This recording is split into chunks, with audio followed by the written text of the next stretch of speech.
The Roundtable for Inclusive Development demands the money be reallocated to conditional cash transfers for the poor. RFID is one of 24 groups and at least 100 individuals forming the budget watchdog People's Budget Coalition, promoting efficient, equitable, and transparent use of funds. Here's an excerpt of my Thought Leaders interview with RFID co-convenor Ramon del Rosario Jr.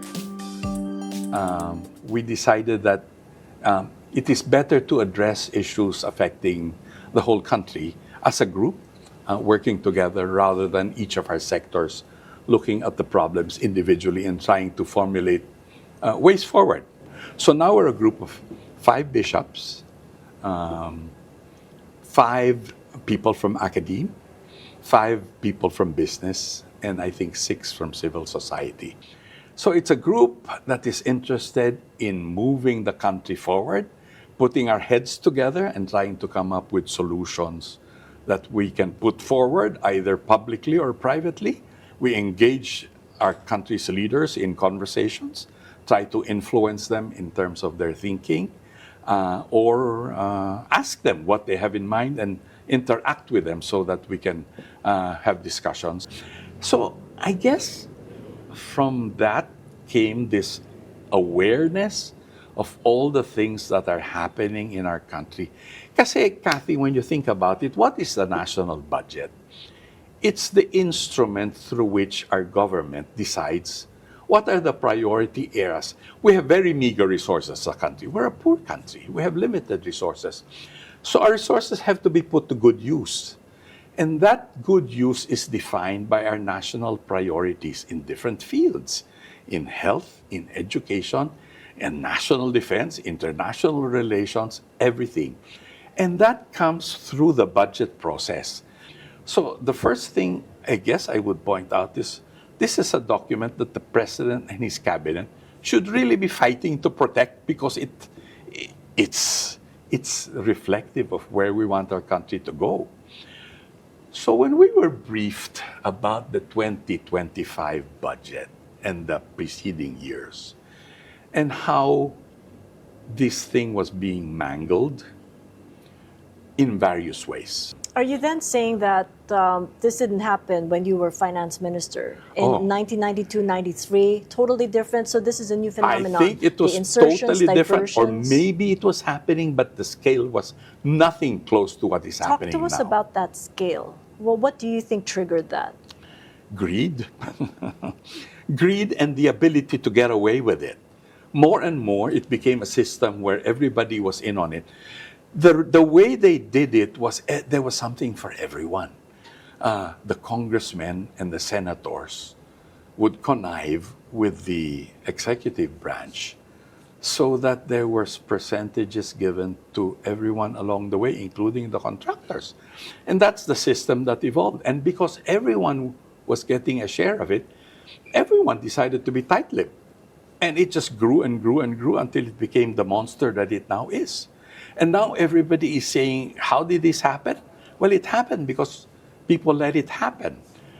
I'm sorry to say, even the president, when he said, mahiya naman kayo, that's a little strange for him to say because it was his budget to start with.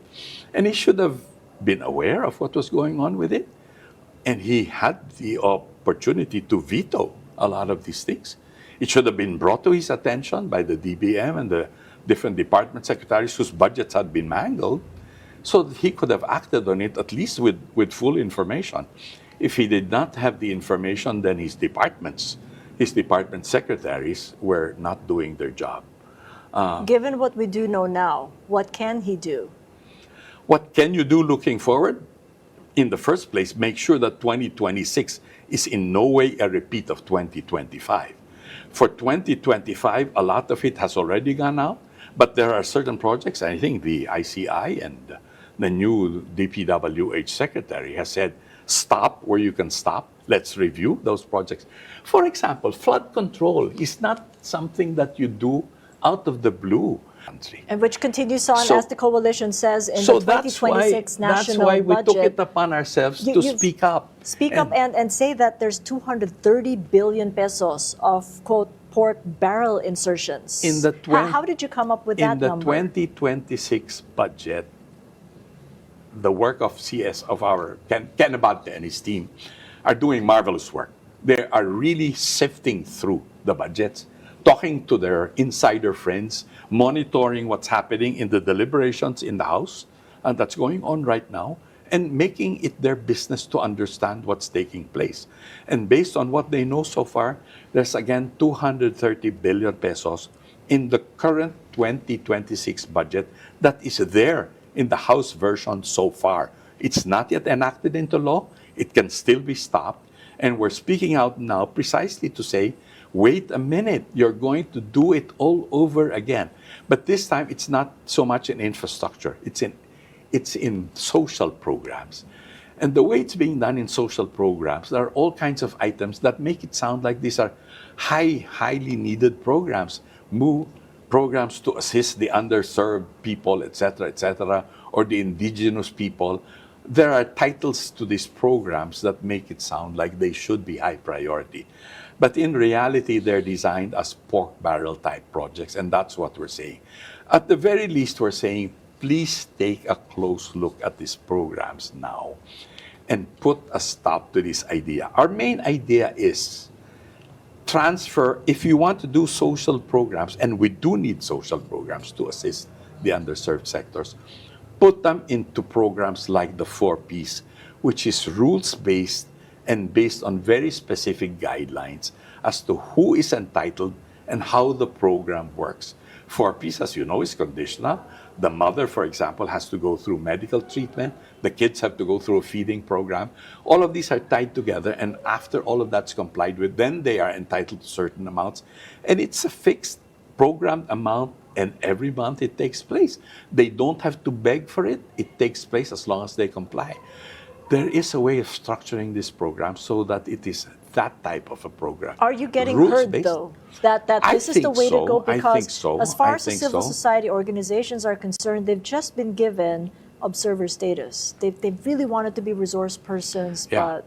Yeah. Moving in that direction, though, because of the outcry, because of the outpouring of anger, even in the UAAP, did you see that video of the UAAP basketball game between UP and Ateneo the other day at midtime?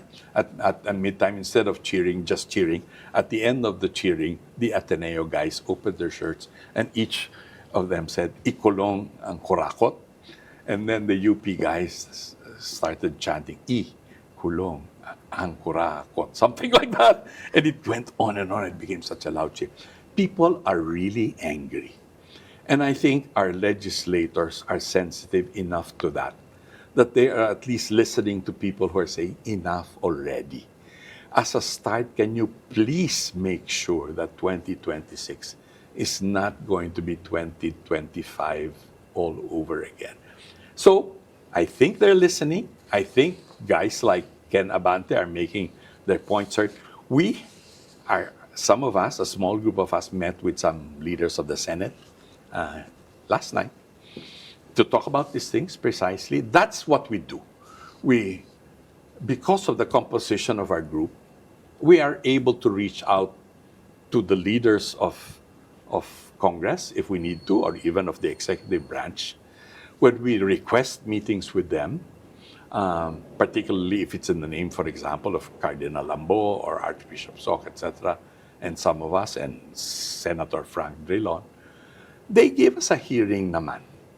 And that's one of our advantages, is we're able to reach people who are decision makers. And when you get to meet with them, what kind of tenor or tone do you get? Is it because of, it's a matter of survival, I got to listen to you guys, or is it because I'm really concerned myself?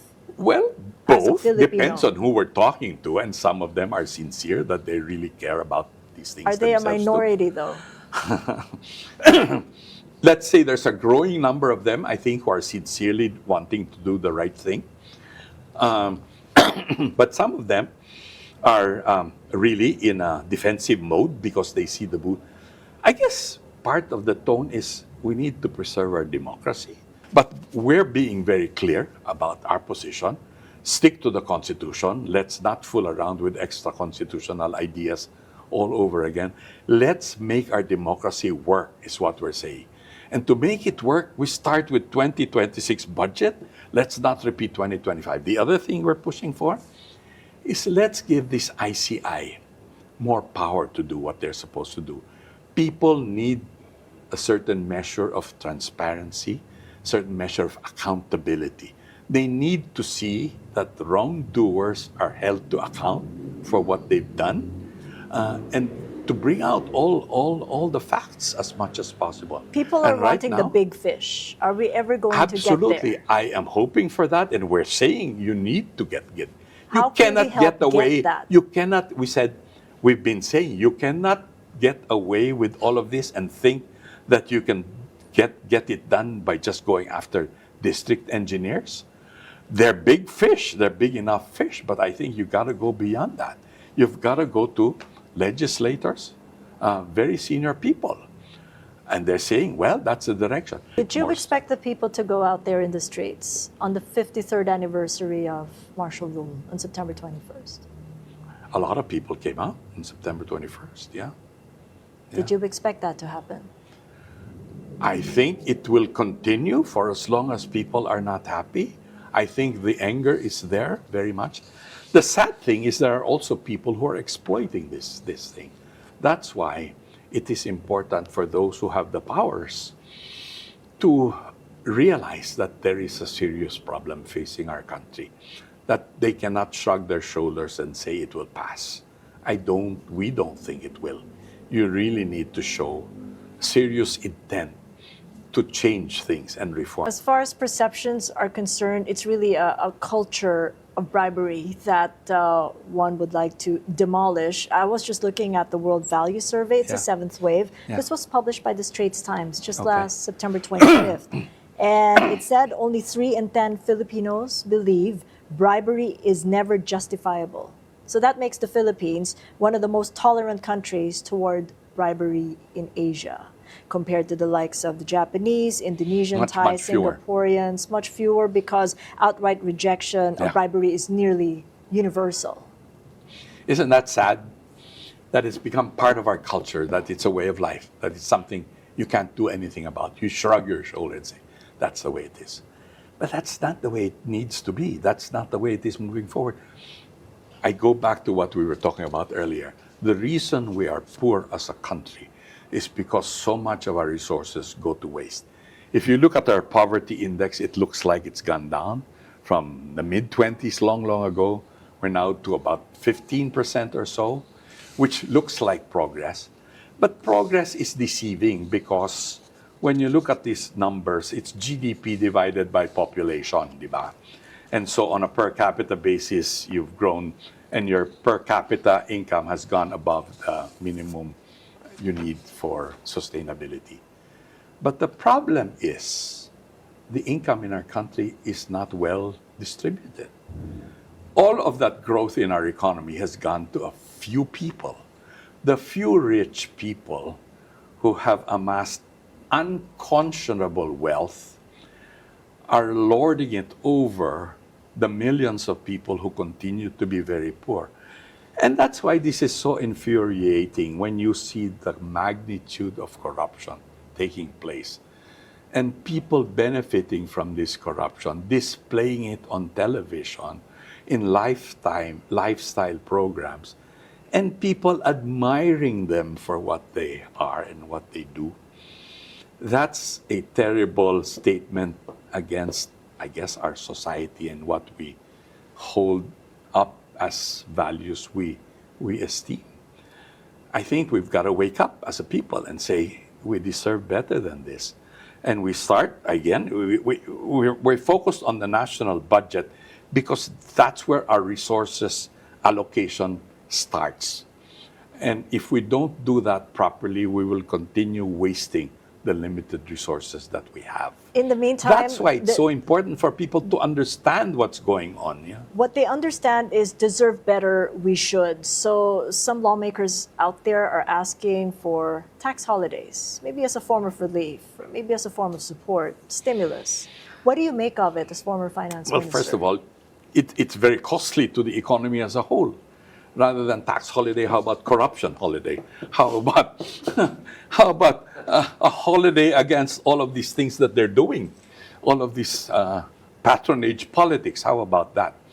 I mean, gosh, there's so much they can do to set things right if only they would set their mind to it, just control their greed. For a start, how about a 12% VAT cut to 10%? No, I think those are exactly the wrong things to do, because those provide the resources that our country can use and put to good use. It's really in the corruption that we need. We need to address the corruption. There's no quick fix. You cannot fix it quickly. You really need to work on it brick by brick, slowly by slowly. And you start with the things that matter. And I really go back again. You start with the national budget to start with. Do it right. Start with the 2026 budget. Do that right. And then let's go through a process of being more transparent, open it up to more citizen participation. There are people who are interested in spending the time to look it over, watch over it, make sure it's being done properly. And will it all be done properly overnight? Of course not. But at least we chip away at it and move towards doing it better. Catch the full interview on Long Conversation, thought leaders here on One News Channel and social media pages.